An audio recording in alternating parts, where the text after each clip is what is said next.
మధ్య మధ్యలో చిన్న చిన్న క్యారెక్టర్స్ చేశారు ఇప్పుడు మీరు. ఒకటే చేశాను, అంటే నేను అదే ఓ ఎక్స్పీరియన్స్, బ్యాడ్ ఎక్స్పీరియన్స్. మొగల్ రేకుల తర్వాత నేను మొగల్ రేకుల తర్వాత కాదు, మొగల్ రేకులు ఉన్నప్పుడే మిస్టర్ పర్ఫెక్ట్ అని వచ్చింది. అది చిన్న క్యారెక్టర్ అని చెప్పలేదు, పెద్ద క్యారెక్టర్ అని చెప్పి పెద్ద సెకండ్ లీడ్ అని చెప్పారు. ఆడికి వెళ్ళిన తర్వాత డిఫరెంట్ వర్షన్, తర్వాత బయటికి రావడం కొన్ని రోజులు ఇట్లా ఇది రైట్ ఎంట్రీ అనుకున్నాను, కాదని ఫీల్ అవ్వడం.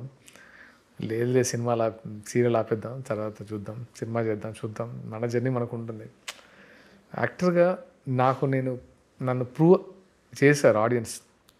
ప్రూవ్డ్ ఆర్టిస్ట్ అంటారు కదా, టిక్ ఉంటుంది కదా, టిక్ పెడతారు కదా ట్విట్టర్లో, అలా నాకు బ్లూ టిక్ అంటారు కదా, అలాగే టిక్ పెట్టారు మంచి ఆర్టిస్ట్ అని. అలాంటప్పుడు భయపడాల్సిన అవసరం లేదు. ఫ్లాప్లు వస్తాయా, హిట్స్ వస్తాయా, లేకపోతే మంచి అంటే చిన్న సినిమా పెద్ద సినిమా కాదు, మంచి సినిమా తీస్తాడనే నమ్మకం వాళ్ళకు ఉన్నప్పుడు దానికి సమాధానం మాత్రం ఇదే అండి. నేను ఇంకా అన్నిటి గురించి ఎలా అంటే తోపు సినిమా అసలు మీరు మిస్ చూడండి, డెఫినెట్గా మీరు ఏదైతే నా నుంచి ఎక్స్పెక్ట్ చేస్తారో అది డెఫినెట్గా ఉంటుంది. దానికి మించి ఇస్తాను. ఒక చిన్న మెసేజ్ ఉంటుంది. మిస్టర్ పర్ఫెక్ట్లో ప్రభాస్ తర్వాత మీరే హీరో అన్నంత బిల్డప్ ఇచ్చారా కథ చెప్తున్నప్పుడు మీకు? లేకపోతే ఎందుకు చేస్తాం, అంత పీక్లో ఉండి. క్యారెక్టర్ కూడా అలా చెప్పారు. చెప్పారు. ఓ బాగుంది అంటే ఆ క్యారెక్టర్ ప్రభుదేవ్ గారు చేస్తున్నారు. సంతోషంలో అది ఉంది కదా, అవును, ప్రభుదేవ్ గారి క్యారెక్టర్ ఆ రేంజ్లో ఉంటుంది అని ఇలానే అంతే కదా. ప్రభుదేవ్ గారి క్యారెక్టర్ మంచి క్యారెక్టర్ కదా, అలా రాజసుందరం గారు చేస్తున్నారు ప్రభుదేవ్ గారు కాకపోతే. ఇలా డిఫరెంట్గా ఆ టైంలో మరి వాళ్ళు అనుకున్నారేమో, బట్ అది జరగలేదు. ఇప్పుడు దాన్ని బ్లేమ్ చేసి ఎడిట్ చేశారా, లేదంటే అసలు మీరు యాక్ట్ చేసిందే తక్కువ సీన్లో దాంట్లో? 15 days అడిగారు. నాకు 15 days కుదరదు, చాలా కష్టం, అంటే 15 days అనేది మినిమం కావాలి ఆ షెడ్యూల్. అంటే అప్పుడు నేను 15 days వెళ్తే ఇక్కడ సీరియల్ అనేది అంటే కష్టం ఉండేది. సరే బలవంతంగా అడ్జస్ట్ చేసి 15 days ఇస్తే 4 days షూటింగ్ చేయలేదు, స్టార్టింగ్ 4 days. ఇదేంటి అసలు మనకు సీరియల్లో 1 minute అంటే సీరియల్లో ఎలా ఉండేదంటే నాకు చెప్తాను అది.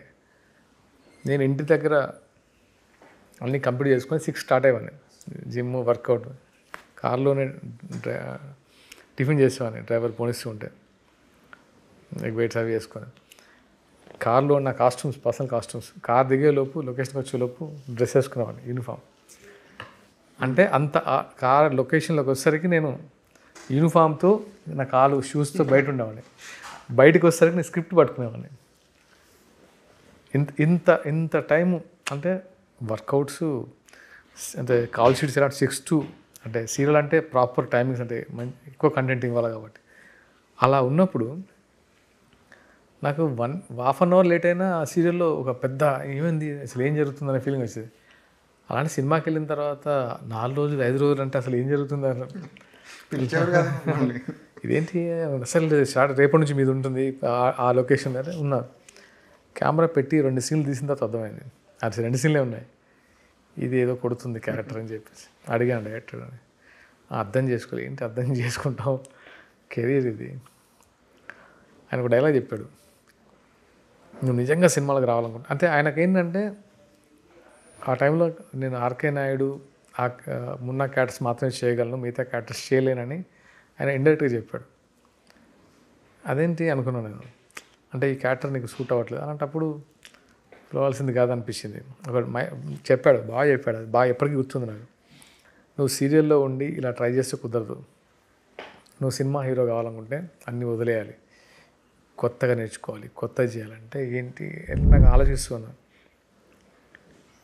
సముద్రం ఒడ్డున నిలబడి పట్టుకుంటే పిత్తబెరగలు చిన్న చిన్నవి దొరుకుతాయి, లోపల దిగుతూనే తెలుస్తాయి, తిమింగలాలు దొరుకుతాయి అని మంచి ఒకటి చెప్పాడు దశరథ్ గారు. కరెక్టే కదా అది. నిజంగా నేను సేఫ్ జోన్లో సీరియల్ చేసుకుంటూ అది వస్తుంది చేస్తా, ఇది వస్తుంది కాదు, ఇది పక్కన పెట్టి ఇప్పుడు దూకుతామని ఆ రోజు డిసైడ్ చేసుకుందే ఈ జర్నీ. కష్టాలు ఉంటాయి, కష్టమే. నేను రోజు హ్యాపీగా మొగులు రేకులని మంచి డబ్బులు, మంచి ఫేము, హ్యాపీగా షూటింగ్స్, ఎటువంటి టెన్షన్ ఉండదు, మంచి క్యారెక్టర్స్. కానీ అది కాదు, ఇంకో జర్నీ కావాలని డిసైడ్ చేసుకున్న రోజు షిఫ్ట్ అయిపోయాను. నాకు తెలిసి నేను ఎప్పుడు డల్ అవుతుంటాం, డల్ అవ్వలేదు అనడం అబద్ధం. మళ్ళీ మనమే మోటివేట్ చేసుకొని మళ్ళీ మనమే స్ట్రెంత్ తెచ్చుకొని మళ్ళీ చేయాలి, మళ్ళీ చేద్దాం సక్సెస్ అయ్యేంత వరకు చేస్తూనే ఉన్నాం.